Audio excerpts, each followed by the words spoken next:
मागे एक गमतीदार प्रसंग सांगतो की अचानक मला म्हणाला की मला बाबा मी कॉम्पिटिशनला बघितलं या 8वी-9वीत होता. म्हटलं अरे वा कसली कॉम्पिटिशन? गाण्याची. मला तुमच्याकडनं एक गाणं बसवून हवं आहे माझं. हां ओके म्हटलं बस. कधी आहे कॉम्पिटिशन? उद्या. माझी सटकली. म्हटलं उद्या आणि तू आज सांगतोय? हां बाबा मी कालच नाव नोंदवलं म्हणून तुम्हाला आज सांगतोय. मला उद्या कॉम्पिटिशन आहे.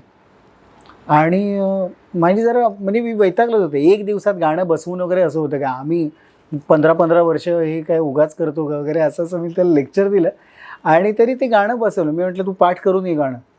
त्याने अर्ध्या तासात पाठ करून आला. तो माझ्याकडे बसला. पेट्रिऑटिक सॉन्ग पाहिजे म्हणून आणि छान बसवलं गाणं वगैरे गायला. म्हटलं चल ओके झालं. दुसऱ्या दिवशी म्हणजे तिसऱ्या दिवशी म्हणजे हे कॉम्पिटिशन झाल्यावर प्रेरणा मला म्हणाली की त्याला विचारा काय झाली कशी झाली.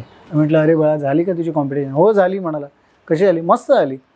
त्याला विचारा काय प्राईज होईल? म्हटलं कशाला विचारा, झालं त्यांनी परफॉर्म केलं खूप आहे ना.